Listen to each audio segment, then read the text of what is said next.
As the 2015 elections inch nearer, public discourse in Nigeria is beginning to fill up with speculations as to the chances of various contenders, the possible alignment of political forces, and likely outcomes. The cultural, linguistic, ethnic, and religious diversity of the Nigerian society makes this event a particularly complex one. Organizing debates, therefore, is bound to be a challenge, yet the major deliberation over this coming presidential election appears to be whether to have a debate at all. Good evening and welcome to Nigeria 2015. I am Neota Egbe. It may interest students of political history to know that the first ever debate took place in the United States of America when Abraham Lincoln insisted on having a debate with Stephen Douglas on the virtue of the Republic and the evil of slavery. That happened in 1857. Abraham Lincoln lost that election, but a history in political debating had already been made. In Great Britain, the debates between potential prime ministers took up for the first time in 2010. The last memorable debate that aired before the annulled 1993 presidential election of note is between MKO Abiola and Alhaji Bashir Tofa. That happened in 1993. Now, of note also is that between 1999 and 2007, there were no debates. However, in 2011, there were debates, controversial or not. Now, there are efforts to change that as a crucial presidential election looms. What are the issues that should dominate this debate? That's what we're going to be looking at tonight on Nigeria 2015. We'll also hear from some of our correspondents as they bring us up to speed on the happenings in their location. I am Idris Jibrin, standing by in Kano to give you an update on PVC distribution and the political situation here.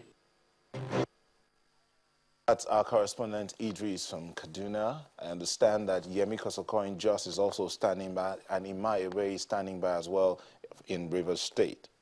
But our platforms, our online platforms are also available to give you a voice. Our web team ensured that these various platforms are there so that you can participate and get your voice heard on the program. First, you can tweet at us using the hashtag Nigeria 2015. You can use the handles showing at the bottom of the screen at Channels TV or at Neota Igbe. You can tell us if you've collected your PVC or not using hashtag PVC collected or hashtag PVC not collected. You can tweet your questions for our guest as well. If you have comments or questions about the suggestion to have a debate or not to have a debate, would it be a distraction, or what are the issues that should be discussed, you can send us a mail to Nigeria2015@channelstv.com. Now, joining us tonight to discuss debates or not is Kadria Ahmed, a journalist. Hi, thank you for having me. Thank you. And also joining us from out of our studios is a former presidential candidate of NAP, Mr. Tunji Braithwaite, Dr. Tunji Braithwaite. Now, let's see a clip of the debate between MKO Abiola and Bashir Tofa before the 1993 elections.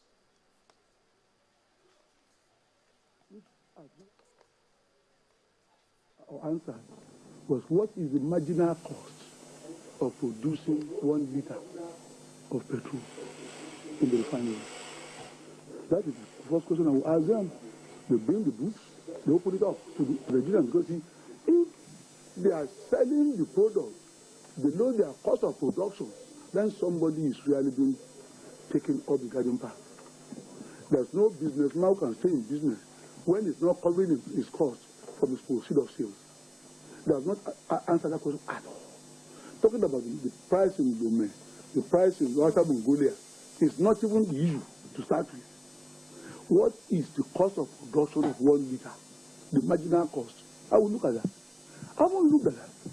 There are other economic indicators and indices in Nigeria, which one was then used as a broad parameter with a view to fixing the price for the meantime. See, what made the price look ridiculous has been the devaluation of the naira. That he will immediately raise the price of fuel to a level whereby the price will be over the production cost. And what I'm saying that Nigerians can ill afford at this time, when they have enormous hardships to cope up, to cope up with. You see, the problem with fuel, it's not like natural or NEPA. Once you increase the price of petrol, a lot of other prices are going to go up immediately. Transport price is going to go up, food price is going to go up, other fuels will go up, even cosmetics will go up. So that is the problem with that kind of pricing at this point in time. And I think when people talk about petroleum price, they have to take this particular issue into account. Now, that was a presidential debate between Bashir Tofa and MK Abiola in 1993. And if you notice, one of the major things that stayed in focus was the economy, the cost of petroleum product, and the value of the naira.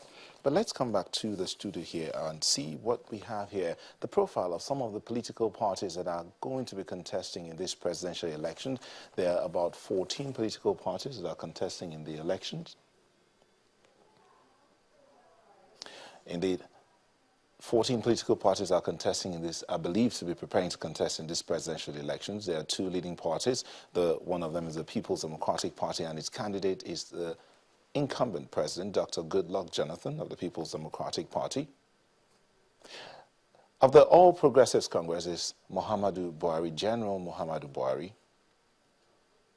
and Martin Onovo of the NCP, the National Conscience Party. COA has Comfort Sonaya, Czechoslovakia. These are some of those that are contesting for the #1 seat in Nigeria. How will they fare? What are the issues that they should be talking about? We all know that the Nigerian system is used to rallies and campaigns across the country, some of them rowdy, some of them violent, and some peaceful. But then, there are those who are clamoring that what we should be looking at is debate, where issues will be thrashed out. What are these issues that should be discussed if debates are going to be held?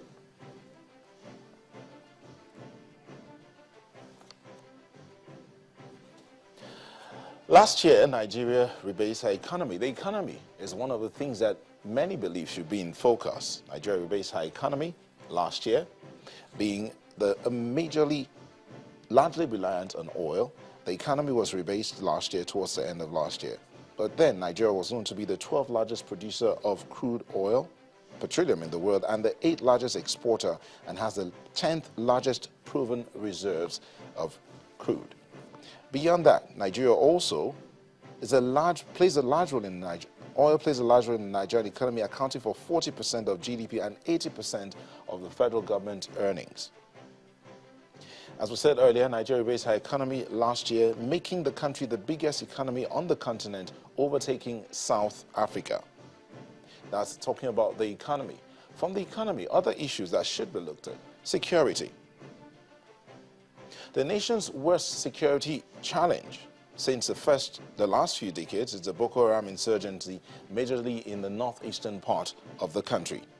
More than 4,000 people have been killed since the insurgency began. Its major onslaught a few years ago. Millions have been displaced, while several communities deserted, leaving to displacement and emergency camps around the country. 3 states in the northeast were under a state of emergency for over a year. Kidnapping in the eastern part of the country is abating after some major abductions within the past decade. And the Niger Delta militancy has drastically reduced in the oil-rich region. Security. Moving from security, let's look at the issue of electricity and power supply. Actual generation has been put at about 4,000 megawatts. In 2014, parts of the Nigerian electricity production infrastructure was privatized by the Nigerian government to boost supply. Major problems with power supply in Nigeria have been in the area of the distribution chain. Many believe that the distribution infrastructure is obsolete and needs to be changed. Are the parties or the contenders looking at this? Nigeria is rated as the 71st position in the terms of electricity consumption in the world, that's according to the CIA report. That's the area of electricity. How well is Nigeria faring in this area? Other topics that need to be looked at: unemployment, education, health, transportation. With all these issues lying out there and needing someone to look at them and explain to the Nigerian populace how they are going to tackle them, one wonders, why are some people afraid of having a debate, or are they really afraid of having a debate? So let's walk up to our guest, Kadria Ahmed, and find out what she has to say about this. Kadria, why do you think, or how important are political debates?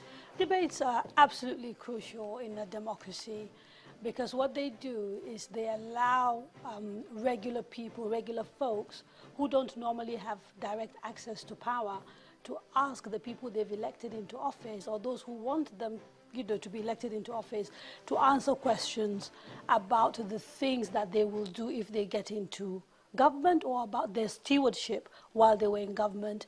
The important thing about debates is that it allows for an informed citizenry that is able to then cast their vote on the basis of, issues and answers they've got. They're not the only thing, obviously. They are just one of the important tools that a democracy should utilize in order to ensure that you get, elections that are credible and elections that are issue-based. But they are certainly important.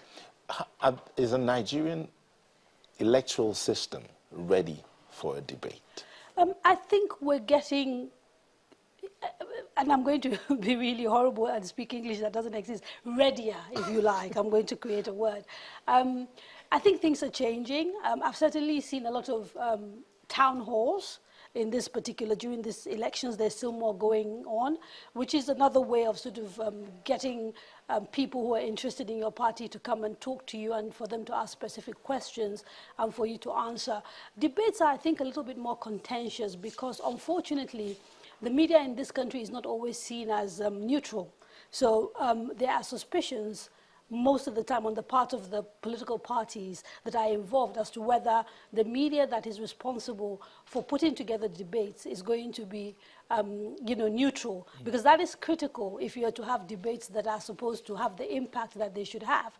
And in this country, there's a lot of suspicion. But I think, gradually, as our democracy matures, we're going to see these things, happen more often. Okay. I'm optimistic. I like your optimism. But let's move on now and see if we can bring in Dr. Tunji Braithwaite, who is joining us from out of our studios. Dr. Braithwaite, you have been a politician for many years. You're one of those who contested for the presidency at a certain time in the course of the electoral processes in Nigeria. What do you think about electoral debates?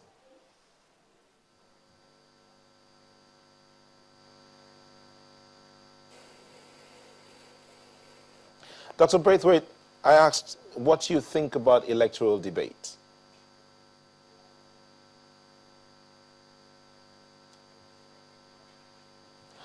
Okay, we'll get back to Dr. Braithwaite in a few moments, but we'll take a short break, and when we'll come back, we'll continue this conversation. Please join us again.